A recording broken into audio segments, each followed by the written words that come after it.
Gold, trusted gold buyers. మీరు తాకట్టు పెట్టిన బంగారాన్ని విడిపించి ఈ రోజు ఉన్న మార్కెట్ ధరకు కొనబడును. ఫిల్మ్ ఏది అంటే ఆర్ఆర్ఆర్ అయిపోయింది కదా, ఇది ఆర్ఆర్ మాత్రమే. ఈ ఆర్ఆర్ ఏంటంటే రామం రాఘవం. టైటిల్ చాలా ఎమోషనల్గా ఉంది, వింటేనే ఇంటెన్స్గా అనిపిస్తుంది. ఇందులో ప్రధాన భూమిక పోషించడంతో పాటు దీనికి దర్శకత్వం వహించిన ధనాధన్ ఫటాఫట్ ధనరాజ్ మనతో ఉన్నారు. ధనరాజ్ జర్నీ యాక్చువల్లీ చాలా ఇంట్రెస్టింగ్, అందరికీ తెలుసు కొంతవరకు. ఇవాళ ఈ సినిమా విశేషాలు అయితే తెలుసుకుందాం, జర్నీలోని కొన్ని సంగతులు కూడా. ధనరాజ్ నమస్కారం. మీరు జుట్టు కట్ చేసుకొచ్చారు? లేదు, నేను తిరుపతి మొక్కు, అది అలా పెరిగి ఇప్పుడు స్టాండ్ అలా ఉందా? నేను లాస్ట్ టైం నేను అనుకున్నాను మనం నటించిన సినిమాలో ఒక సీన్ ఉంది కాబట్టి ఆ సీన్ మళ్ళీ అవాయిడ్ చేయడానికి మీరు ఏమైనా మళ్ళీ మీరు జుట్టు పట్టుకుంటారు లైవ్ లో కట్ చేసుకొచ్చానని కాదండి. బేసిక్ అందరూ ఏమైతుందంటే సినిమా రిలీజ్ అయిన తర్వాత సినిమా బాగా ఆడింది దేవుడా అని చెప్పి మొక్కు తెచ్చు. నేనేంటంటే చాలా కాన్ఫిడెంట్ గా, దేవుడా పని అయిపోయిన దగ్గర తర్వాత నీ దగ్గర రావడం ఎందుకు, ముందే వస్తున్నాను, మంచి సినిమానే తీశాను కదా అని ఇచ్చేసా. సో అయితే భగవంతుడు కనికరించి కటాక్షించి టీజర్కి చాలా మంచి రెస్పాన్స్ వచ్చింది. అండ్ ఒక సీరియస్ ఫిల్మ్ ధనరాజ్ మీ నుంచి ఎక్స్పెక్ట్ చేయరు ఎవరు, కానీ మీ వాయిస్లో ఏం బేస్ అండి. డైలాగ్ చెప్తుంటే ఒక్కొక్క డైలాగ్ అది చాలా మంది ధనరాజ్ అన్న పేరు ఒకటి, వాయిస్ ఒకటి చూసి కొత్త వాళ్ళు ఏమనుకుంటారంటే వీడేమో 6-7 అడుగులు ఉంటాడు, ఇలా ఇలా ఉంటాడు, నువ్వు నీ వాయిస్కి నీకు సంబంధం లేదేంటి అనే వాళ్ళు అందరూ. నాకు అలా జరిగిపోయింది మ్యానుఫ్యాక్చరింగ్ డిఫెక్ట్. జబర్దస్త్లో మీ జర్నీతో కంపేర్ చేస్తే this is a very different అవతారం. అవును అవును. సో రాఘవ క్యారెక్టర్ ఎలా అనిపించింది మీకు? యాక్చువల్లీ ఈ సినిమా కథ వచ్చి విమానం అనే ఒక సినిమా వచ్చింది, మీరు చూస్తుంటారు. విమానం అనే ఒక సినిమా డైరెక్టర్ శివప్రసాద్ యానాల్ గారిది ఈ కథ. ఆయన రాసినప్పుడు విమానం ఇది 2 రాశారు. ఇప్పుడు విమానం నేను డైరెక్షన్ చేస్తానండి అంటే అప్పుడు నేనే సముద్రకని గారి దగ్గర తీసుకెళ్ళి మంచి స్క్రిప్ట్ విన్నానన్న, ఈయన నాకు స్కిట్లు రాస్తూ ఉంటారు, మీ గోల్ ఏంటి అని అడిగితే డైరెక్షన్ అన్నారు. నాకు సముద్రకని గారు తెలుసు, మీరు చెప్పిన కథలో ఆ క్యారెక్టర్ సముద్రకని గారు బాగుంటారంటే నేను కూడా అదే అనుకున్నాను అన్నారు. అన్న మీరు ఏంటి వింటారంటే ఆయన విన్నాడు. విన్న తర్వాత అది ఇమీడియట్లీ పిక్ అయింది. అయిపోయిన తర్వాత సార్ ఇంకో కథ రాశారు కదండి, అప్పటికి ఆ సినిమా టైటిల్ ఏం లేదు. అందులో మరి రాఘవ క్యారెక్టర్ నాకు చాలా బాగా నచ్చింది, మరి ఏంటి సార్ నాకు ఇస్తారా ఈ కథ అని. నేను పట్టుకొని తిరుగుతాను, ఎవరైనా ఓకే అన్నారంటే చేద్దామని అనగానే అంత ఇన్స్పైర్ చేసిందండి. అంటే రాఘవ లాంటి కొడుకులు నాకు తెలిసి కోర్టులో ఒకరు కూడా ఉండరు. సముద్రకని గారి క్యారెక్టర్ పేరు దశరథ రామం. దశరథ రామం అంటే రామం అన్న రాఘవ అన్న రాముడికి 2 పేర్లు. తండ్రి కొడుకులాగే, అంటే తండ్రి షాడోనే కొడుకు అని నమ్ముతాను నేను. అందుకని ఫస్ట్ పోస్టర్ మీరు చూస్తే 2 తండ్రి కొడుకులు ఉంటుంది. మా టైటిల్ కూడా రెడ్ కలర్లో ఉంటుంది. మంచి ఇలా గీశారు కదా, ఎందుకంటే బ్లడ్ రిలేషన్ కదండి రెడ్. వాళ్ళిద్దరి మధ్య ఏదో ఒకటి చెప్పాలనుకున్నా. మీరు అడిగినట్టు రాఘవని నేను ప్రేమించినట్టుగా నాకు తెలిసి నేను చాలా క్యారెక్టర్లు చేసినా కూడా ఆ టైంకి అది కొంచెం ఇన్స్టెంట్ ఎనర్జీ ఇచ్చింది. కానీ నాకు ఎందుకో ఆ రాఘవ క్యారెక్టర్ చేసినప్పుడు అరే ఒక మంచి కిక్, ఇంకా మళ్ళీ రాదేమో. మనం ఇంట్లో ఎప్పుడైనా సరే ఏం సినిమా చేసామంటే రే రామం రాఘవలో రాఘవ క్యారెక్టర్ చేశాను అని చెప్పుకోవడంత తృప్తినిచ్చిందండి. భలే కాంబినేషన్ మీ ఇద్దరిది. అవునండి. అండ్ తండ్రి కొడుకుల కథలు ఇలాంటి ఎమోషనల్ స్టోరీస్ ఈ మధ్య చాలా తగ్గిపోయాయి. సో రఘువరను బీటెక్ కానీ విఐపి కానీ డాన్ కానీ ఇట్లా చేసాము. నేను అదే భయపడ్డాను. ఈయనేమో ధనుష్ గారికి ఫాదర్గా చేశారు, శివకార్తికేయన్కి ఫాదర్గా చేశారు, ఇట్లా పెద్ద పెద్ద వాళ్ళకి చేశారు. మరి నేనేమో కమెడియన్ కదా, నేను వెళ్ళి క్యారెక్టర్ తండ్రిగా మీరు చేస్తే బాగుంటుందని అడిగితే ఆయన ఏమంటారో అని ఆలోచించాను. ఆయన ఏమన్నారంటే రే నేను ఎవరికైనా ఫాదర్గా చేస్తాను, కానీ ఆ క్యారెక్టర్ ఏంటి, దాంట్లో ఎంత పొటెన్షియాలిటీ ఉంది అని, ఈ క్యారెక్టర్ నేను చేస్తున్నాను ఎవరికైనా చెప్పు అని ఫస్ట్ ధైర్యం ఇచ్చింది సముద్రకని గారు. ఎలా పరిచయం మీకు అసలు? నేను జెండాపై కపిరాజ్ అని ఆయన డైరెక్షన్ చేశారు ఒక సినిమా నాని గారితో, తమిళం తెలుగు. తెలుసు, అవును. జైమ్ రవి గారేమో తమిళ్, తెలుగులో నాని గారు. అందులో నేను ఏదో 2 సీన్స్ క్యారెక్టర్ చేయడానికి వెళ్ళాను. కానీ ఆ 2 సీన్స్ చేసినప్పుడు ఆయన తమ్ముడు తంగం అనేవాళ్ళు, తంగం అంటే బంగారం కదా, ప్రతి ఒక్కరితో అటాచ్మెంట్ చాలా బాగుంటుంది ఆయనతో. అదొక్కటే అండి పరిచయం. అంటే ఆయన అది కూడా గుర్తుపెట్టుకొని విమానం కథ విన్నారనమాట. ఆయన ఏంటంటే అరే లైఫ్లో మనం చాలా సినిమాలు చేస్తూ ఉంటాం, కానీ తృప్తినిచ్చే పాత్రలు మనం వెతుక్కొని వచ్చినప్పుడు మాత్రం వదలకూడదు, అవి మాత్రం మనం చేసేయాలరా, ఎనీ కాస్ట్ మనం చేసేయాలని. అదే అలాగండి. ఆయనే ఈ సినిమాకి ముందు తమిళ్ కానీ తెలుగు కానీ, అందుకని ఆయన ఉన్నారని Tamil Telugu same date release అనుకుంటున్నాము. 2 వెర్షన్స్, నాట్ డబ్బింగ్. తమిళ్ ఒక షాట్ ఉంటే తెలుగు ఒక షాట్ ఉంటుంది, అలాగే తీసామన్నమాట. యా. సో అయితే మొత్తానికి మీరు డైరెక్టర్గా ఇలా రావడం అండ్ ఆల్సో ఈ ఫిల్మ్ చాలా ఇంటెన్స్ అండ్ సీరియస్ సినిమా అవ్వడం ఒక మెసేజ్ అయితే ఉంటుంది.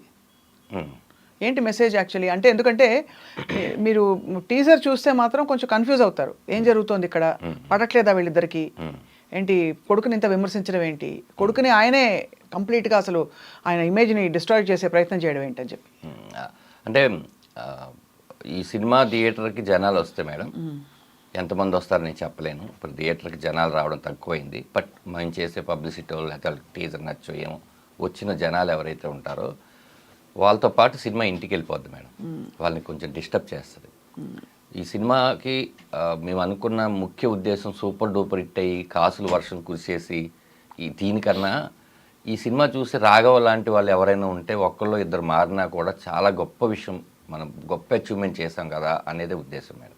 ఉన్నారు, ఏ కథ పుట్టినా కూడా బయట నుంచి ఇన్స్పిరేషన్ లేకుండా పుట్టదు. అవును, అలా మేము విన్న కథలు చదివిన దాంట్లోంచి చూస్తే ఇలాంటి రాఘవ అనే క్యారెక్టర్లు కోటికో ఒకళ్ళు ఉన్నారు, మొత్తం రాఘవలే ఉండరు. అసలు అలాంటి రాఘవ అనేవాడు ఒక్కసారి ఆలోచిస్తే, అందుకనే నేను ఫ్రీ రిలీజ్ ఈవెంట్లో చెప్దాం అనుకున్నాను, మీ తండ్రి అయితే మీ కొడుకుతో ఈ సినిమాకి రండి, మీరే కొడుకైతే మీ తండ్రిని తీసుకురండి అని. ఎందుకంటే ఇది తండ్రి కొడుకులు ఫ్యామిలీతో కలిసి చూడాలి. ఎక్కడో చోట తండ్రి మీద కోపం ఉండడం సహజం, కొడుకు మీద కోపం ఉండడం అది పీక్కి వెళ్ళిపోతే మనం అణుచుకోదగిన మన చేతుల్లో ఉన్న విషయాన్ని కూడా మనం వదిలేస్తే మళ్ళీ వెనక్కి వెళ్ళి సరిదిద్దుకోలేని తప్పు ఒకటి ఏదైనా ఉంటే అది మళ్ళీ ఎప్పటికీ అది చేయలేము అనేది బాగా నచ్చింది మేడం. అందుకని ఈ సినిమా ఫస్ట్, ఈ సినిమాకి డైరెక్టర్ నేను కాదు మేడం. అదే తెలుసు అదే ఈ సినిమాకి నేను ఓన్లీ యాక్టర్ రాఘవని చేద్దామని వెళ్తే మా పృథ్వీ పోలవరపు గారు ప్రొడ్యూసరు. ఫస్ట్ ఈ సినిమాకి హీరో ఎవరంటే పృథ్వీ పోలవరపు. ఎందుకంటే సేవింగ్స్ అన్నీ తీసుకుని వచ్చి నా మీద నమ్మి ఆ కథను నమ్మి ఇప్పటి వరకు ట్రావెల్ చేసుకుంటూ లేదు మనం అసలు వదలకూడదు, ఈ సినిమాని జనాలు ఖచ్చితంగా చూపించాలి, ఏవో చిన్న చిన్న ఆఫర్లు వచ్చినా అలా కాదు ఇది కొంచెం చూపించాలని నమ్మిన వ్యక్తి. అలాంటి ప్రొడ్యూసర్ నిజంగా లేకపోతే కనుక ఇలాంటి కథలు రావు మేడం. నా భయం ఏంటంటే ఇలాంటి సినిమాలు కనుక జనాలు థియేటర్కి వచ్చి చూడకపోతే ఇంకా రాసే పెన్నులో ఇంకు వేరేలాగా రాసేస్తుంది. అంటే ఆల్రెడీ మారింది మీరు అన్నట్టు, రైట్, అడపదడప ఇలాంటివి వస్తూ ఉంటుంది, అప్పుడప్పుడు ఒక హోప్ ఉంటుంది. మంచి కథలు మనం చెప్పగలం అని హోప్ ఉంటుంది. ఎక్కడో మలయాళం సినిమాలు చూసి మనం భలే తీశారా, తమిళ సినిమా చూసి భలే తీశారా అంటే మన దగ్గర వచ్చినప్పుడే అది ఎందుకో చిన్న చూపు ఉంటుంది. ఇందులో సెన్సిబిలిటీస్ తెలుస్తున్నాయి, కొంచెం డిఫరెంట్ గా ఉంది, కెమెరా లైటింగ్ మొదలుకుని ఆ లుక్కే డిఫరెంట్ గా ఉంది. డెఫినెట్ గా ఉంటుంది మేడం. కానీ ఇంత సీరియస్ సినిమా మీరు రిలేట్ కాగలిగారా?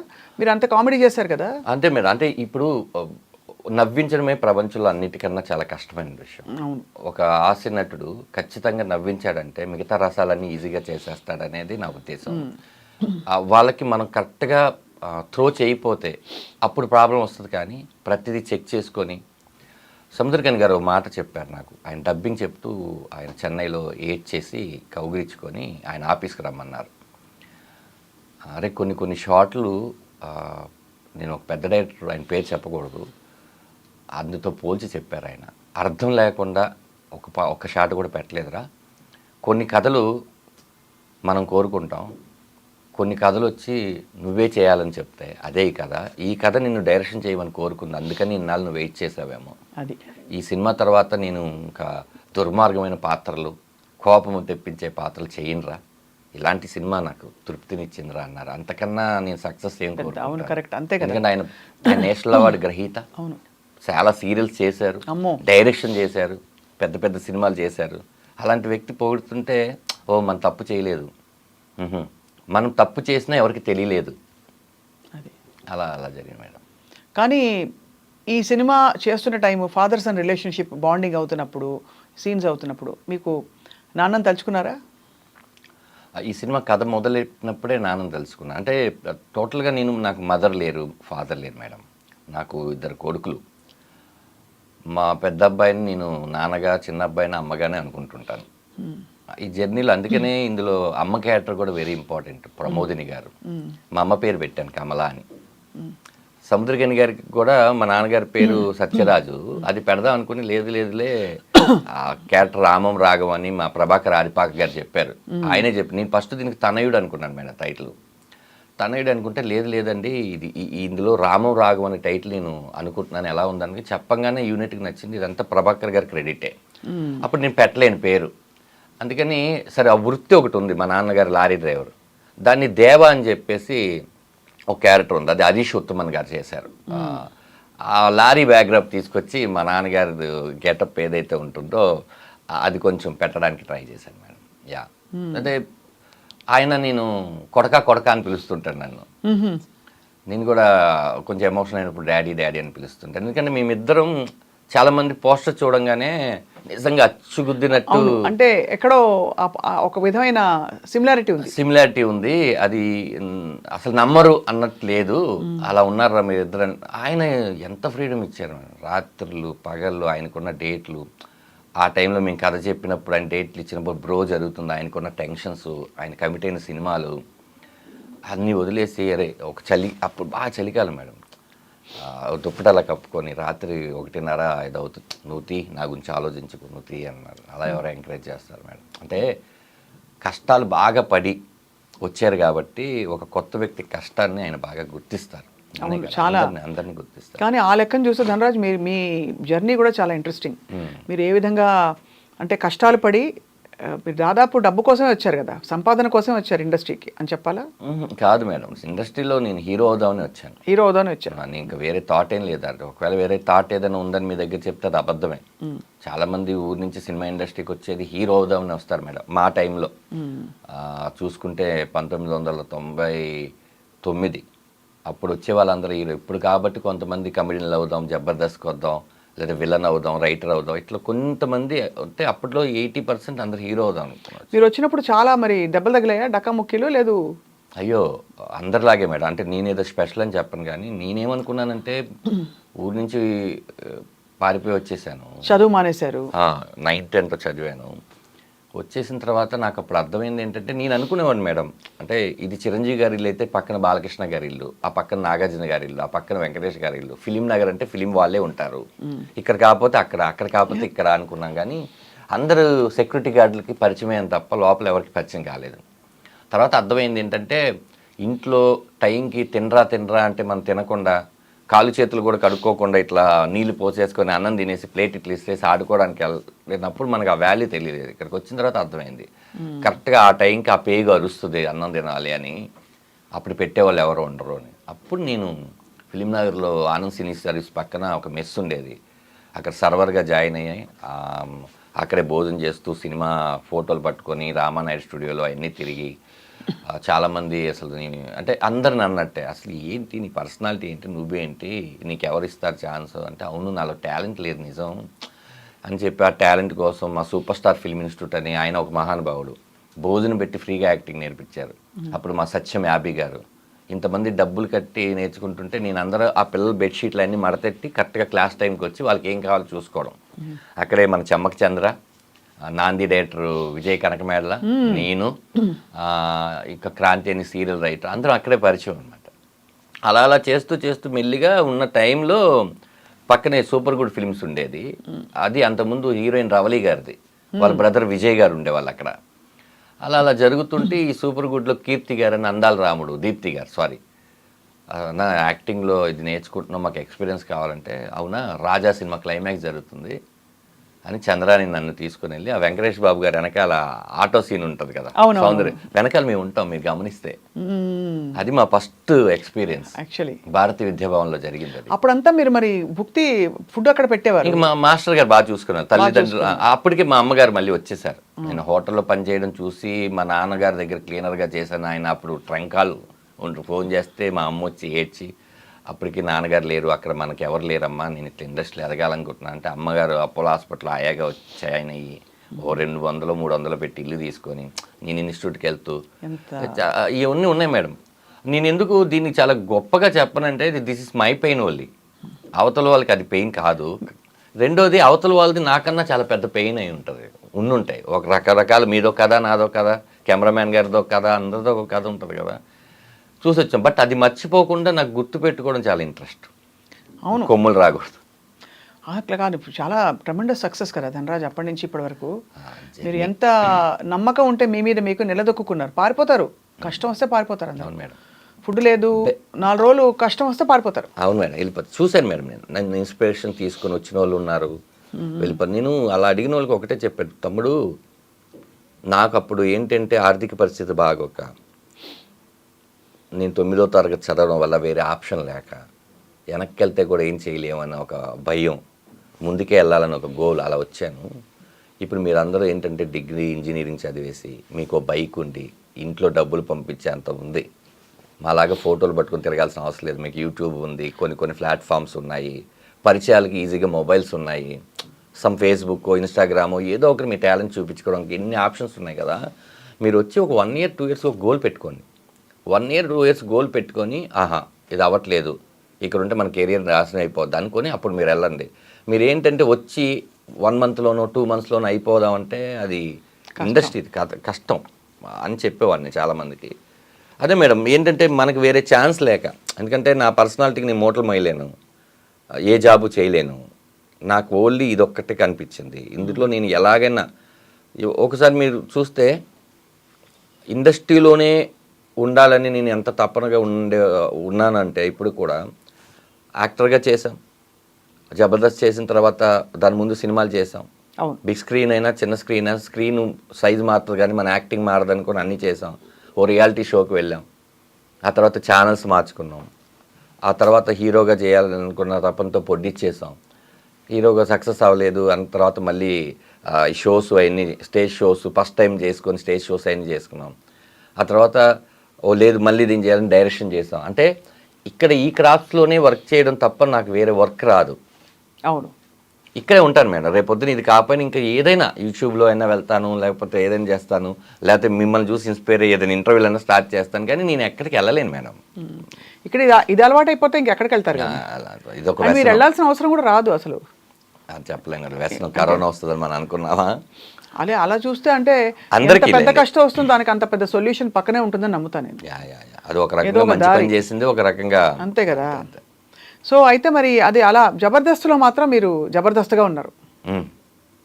అవును మేడం, మంచి పేమెంట్, అంటే చాలా మంచి పేరు వచ్చింది, మంచిగా మీరు స్థిరపడింది అక్కడే కదా. అవునండి, అసలు నాకు సినిమా ప్రొడ్యూస్ చేయడానికి కూడా డబ్బులు ఇచ్చిందంత చేసిందండి జబర్దస్త్. అవును, చాలా మంచి మంచి ఇన్నింగ్స్ అది. అవునండి, ఇప్పటికీ చాలామంది జబర్దస్త్ మానేసిన విషయం తెలియక, సార్ జబర్దస్త్లో మీ స్కిట్స్ చాలా బాగుంటాయండి అని అంటుంటారు. అంటే అది రిపీట్ టెలికాస్ట్ అవ్వడమో, లేకపోతే అది యూట్యూబ్లో ఉండిపోవడమో, లేకపోతే వాళ్ళు అప్పుడు చూసుండడమో. నాకు ఇప్పుడు మా అమ్మ నాన్న ధనరాజ్ అని పేరు పెట్టారండి. ఎక్కడో ఒక 2-3 కలిసి, పంతులు గారు వాళ్ళందరూ కలిసి పెట్టిన పేరు. మొత్తం తెలంగాణ, ఆంధ్రప్రదేశ్ కొన్ని దాంట్లో ఆ పేరు ఇంత దూరం వచ్చింది అందరికీ తెలుసనడం చాలా గొప్ప విషయం. అయితే జబర్దస్త్ అనేది సినిమా థియేటర్కి తీసుకెళ్తుంది మేడం, టీవీ వాళ్ళ బెడ్రూమ్కి వచ్చేస్తుంది.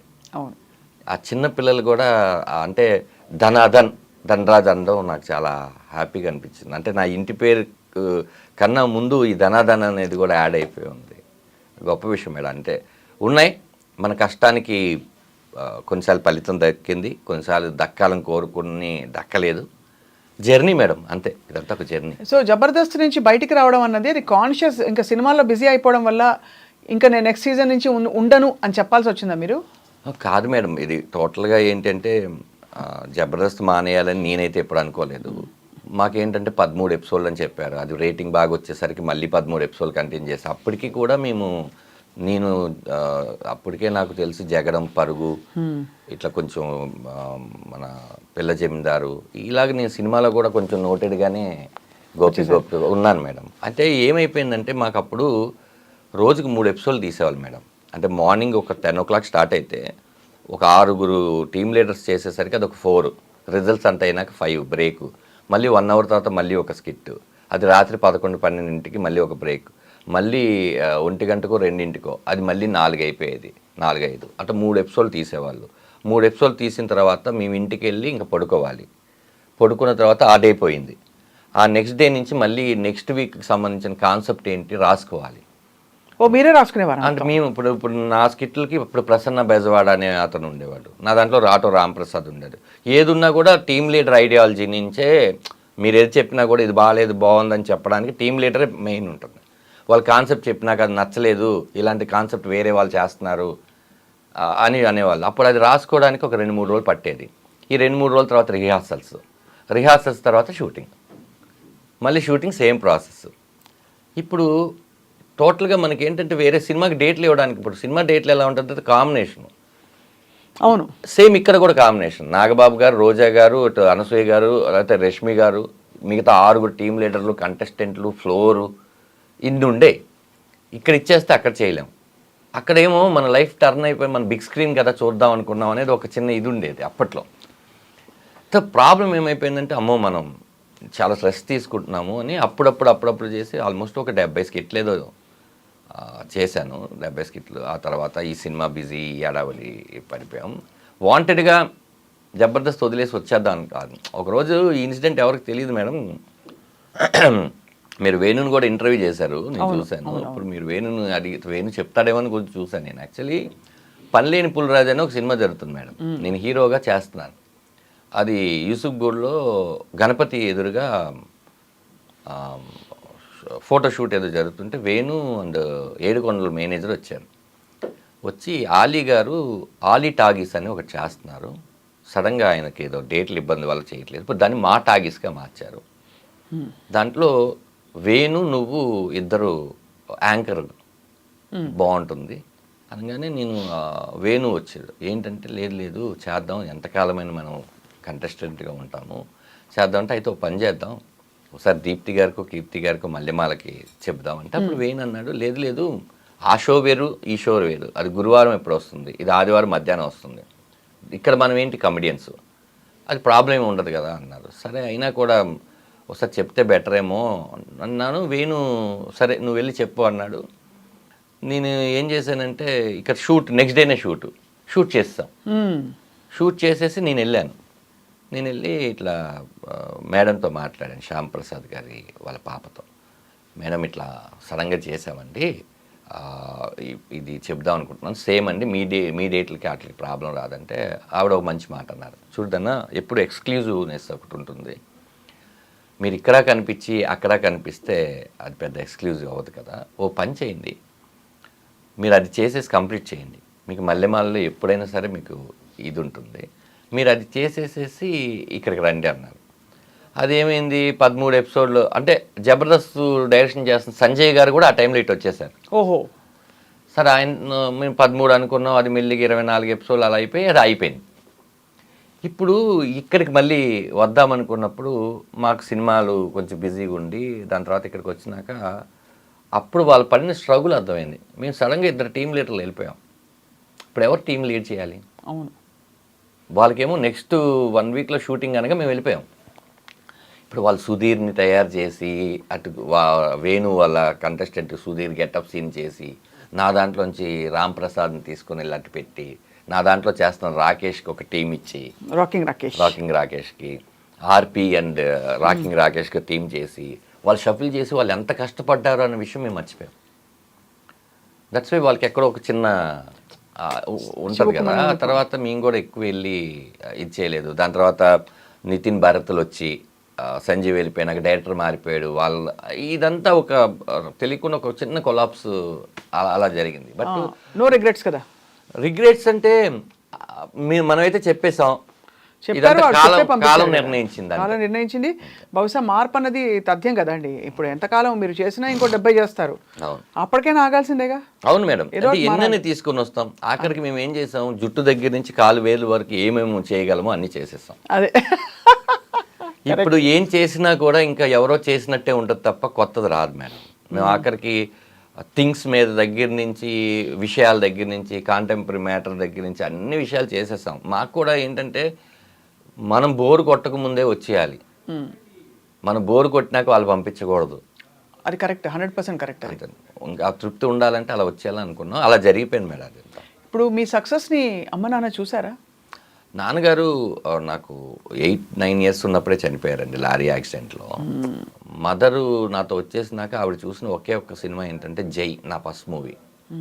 ఆ సినిమాలో తేజ గారు, అక్కడే వేణు నేను కూడా పరిచయం. తేజ గారు ఒక సీను, ఒక చిన్న పాటలో ఇది ఉంటుంది.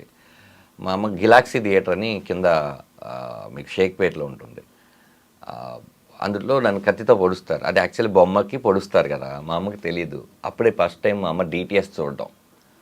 కొరంగానే నానా అంది, అమ్మ అది బొమ్మమ్మ, నేను ఇక్కడ బతికే ఉన్నాను కదా అన్నాను. ఆ సినిమా ఒకటే చూశారు, ఆ తర్వాత మా అంతా చనిపోయాను. అమ్మ కానీ చాలా నిలదొక్కుని మీరే, మీకు అమ్మ నాన్న ఇప్పుడు పిల్లలైతే అంతే మేడం. పెళ్ళెలా అయింది ధనరాజ్ మీది? ఒక్కొక్కదానికి ఒక పెద్ద పెద్ద స్టోరీస్ ఉన్నాయి మేడం. యాక్చువల్లీ ఇది ఒక సాడ్ అండ్ బ్యూటీ రెండూ ఉన్నాయి దీంట్లో. నేను డ్యాన్స్ క్లాసులు చెప్పేవాడిని మేడం. నేను ఓ డాన్స్ వచ్చా మీకు? అనుకునేవాడిని, అంటే పక్కన వాళ్ళకి రాకపోతే నాకు వచ్చాను. అంతే, అర్థమైంది. అయితే మీకు డెఫినెట్గా వచ్చా మన ఇద్దరి మధ్యలో. మన ఇద్దరు మాస్. యాక్చువల్లీ మా ఇన్స్టిట్యూట్లో నేను యాక్టింగ్ అదంతా నేర్చుకున్నప్పుడు మేడం, మా మాస్టర్ డ్యాన్స్ మాస్టర్ విజయ్ గారు, ఆయన డాన్సర్స్ యూనియన్కి ప్రెసిడెంట్గా కూడా చేశారు. ఆయనతో కొన్ని నేర్చుకున్న తర్వాత నేను క్లాసెస్ చెప్పడానికి ఒక ఇన్స్టిట్యూట్, మీకు చెప్పాలంటే కంట్రీ క్లబ్లో బూగి అని ఒక డ్యాన్స్ కాంపిటీషన్ పెడితే నాకు అందులో 3rd ప్రైజ్ వచ్చింది. అప్పుడు ఒక ఆవిడ నన్ను పిలిచి, బాబు మా పిల్లలకి డ్యాన్స్ నేర్పిస్తావా అంటే, నేర్పిస్తాను. ఎంత అంటే 1000 రూపాయలు. 1000 రూపాయలా అంటే వాళ్ళు బేగంపేటలో ఉంటారు. సరే అక్కడికి వెళ్ళడం, బస్ పాస్ తీసుకోవడం, బస్ పాస్ తీసుకుంటే అప్పుడు ఎంత మేడం అయితే 150 రూపాయలతో అయిపోయేది. ఇలా క్లాస్ చెప్తున్నాను. నేను చెప్పిన క్లాస్ ఎవరికంటే హీరో నిఖిల్ వాళ్ళ మదరే పిలిచారు. హీరో నిఖిల్ వాళ్ళ సిస్టర్కి ఆ పిల్లోడు ఉండేవాడు. ఆ పిల్లోడు వచ్చేసి కౌరవుడు అని నాగబాబు గారి సినిమాలో కొడుగ్గా చేశాడు. అప్పుడు నిఖిల్ కూడా వచ్చేవాడు. వచ్చిన తర్వాత అది వేరే టాపిక్ యాక్చువల్లీ. అది అది అది బ్యూటిఫుల్ ఇన్సిడెంట్ ఏంటంటే, ఇది కంప్లీట్ చేసి అది చెప్తాను, లవ్ స్టోరీ ఇది. అతను వచ్చాడు, మా ఇన్స్టిట్యూట్లో నేర్చుకున్న డైలాగులు అన్నీ చెప్పాను, అంతా అయిపోయింది, తను బాగా ఇచ్చేసాం. ఆ తర్వాత ఎందుకో ఆ క్లాసు పిల్లలు పెద్దవాళ్ళు అవుతున్నారు, ఇప్పుడు డ్యాన్స్ ఎందుకని వాళ్ళు వదిలేశారు, అంతా అయిపోయింది మేడం. నేను యువత అని ఒక సినిమా చేస్తానికి నన్ను పరశురామ్ గారు పిలిచారు. ఎందుకంటే పరశురామ్ గారు పరుగు సినిమాకు అసోసియేట్. నేను పరుగు చేశాను. దాంతో ఆయన ఒక క్యారెక్టర్ రాశారు. అది రాజమండ్రి సెంట్రల్ జైల్లో ఒక ఖైదీ క్యారెక్టర్. నేను అలా వెళ్ళిపోతుంటే భయ్యా అని ఒక సౌండ్ వచ్చింది. భయ్యా అని సౌండ్ వస్తే తిరిగి చూస్తే నిఖిల్. అప్పుడు జగడం చూసి పరుగు అవన్నీ చూసి పిలిచారు. నన్ను గుర్తుపట్టారా భయ్యా అన్నాడు. లేదు భయ్యా, నా పేరు నిఖిల్ భయ్యా, మీరు నాకు డ్యాన్స్ అన్నీ నేర్పించారు.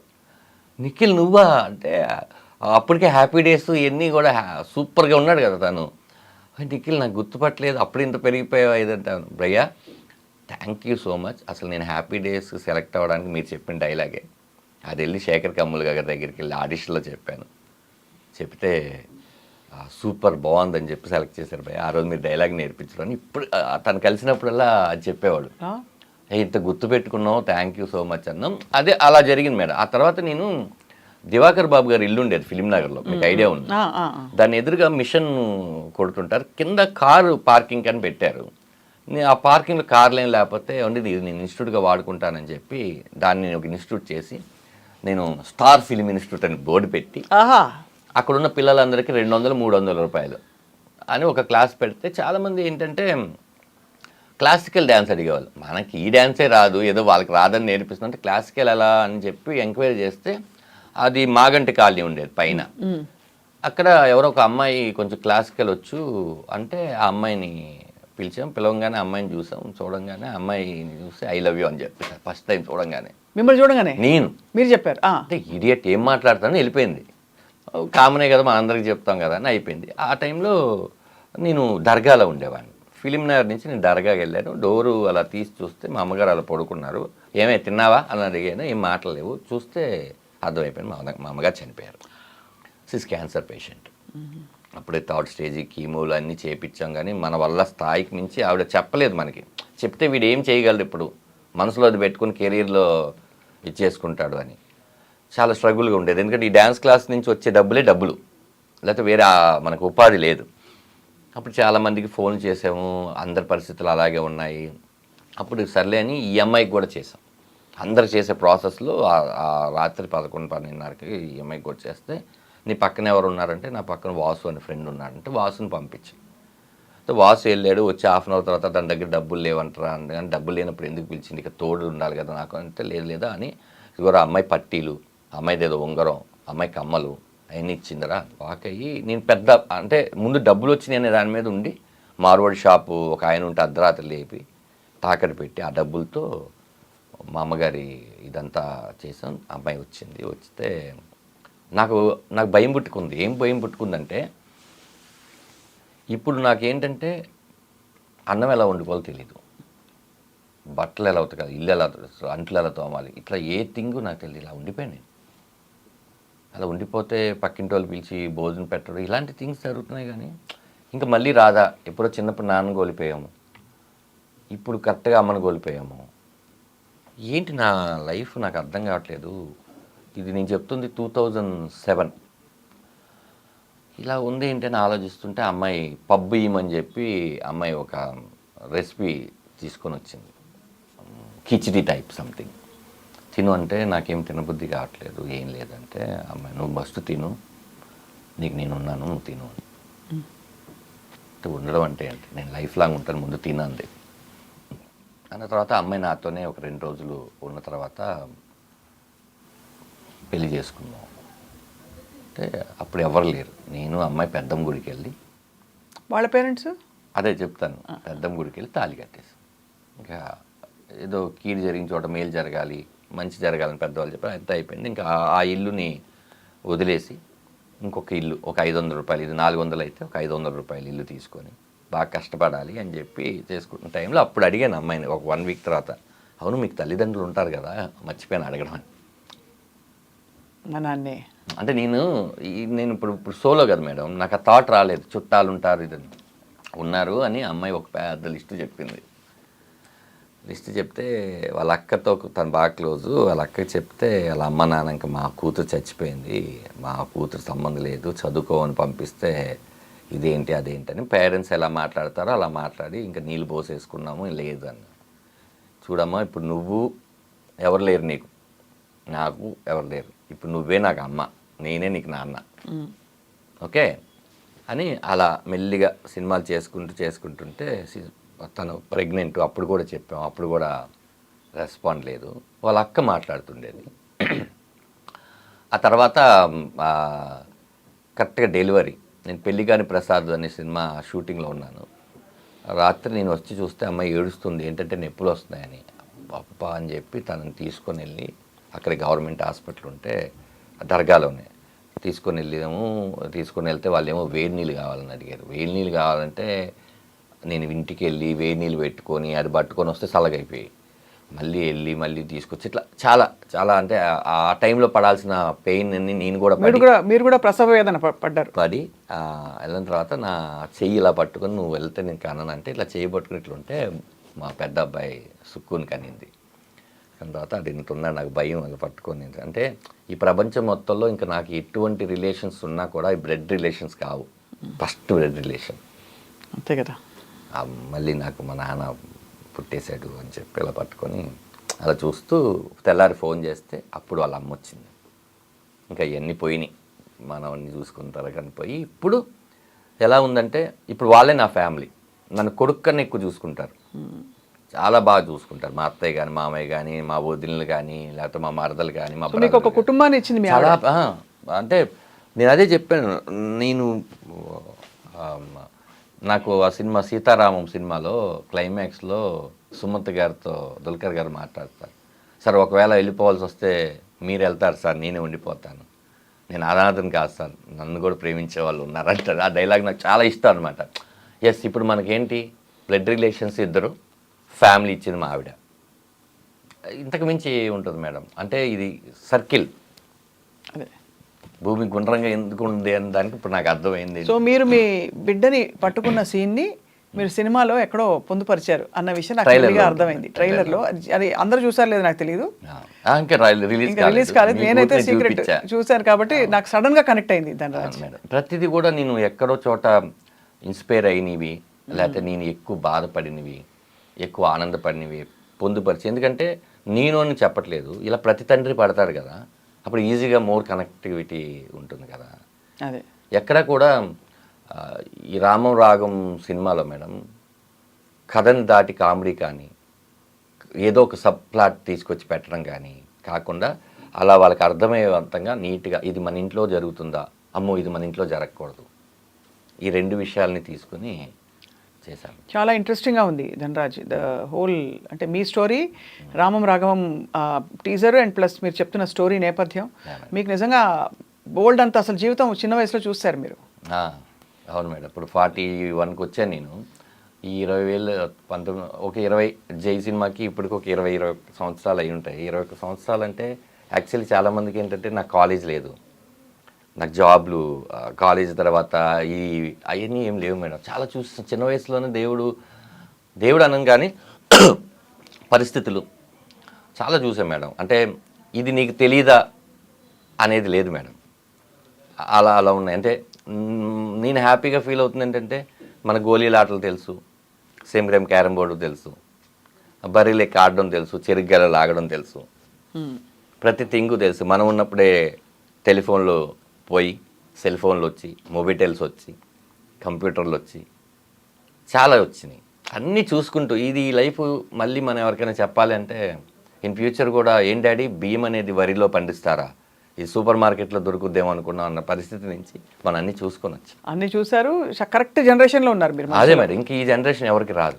దీని తర్వాత వాళ్ళందరూ ఇంకా మారిపోయారు కదా. రాదు. అది ఒక చరిత్రలాగా పుస్తకాల్లో ఉంటుంది, అంతే, అనుభవాల్లో ఉండదు. అది అన్నీ బాగుంది మేడం థింగ్. అంటే మళ్ళీ నేను కమ్బ్యాక్ అన్నాలో లేకపోతే ఏమన్నాలో కానీ రామం రాఘవం నాకు చాలా తృప్తినిచ్చింది మేడం.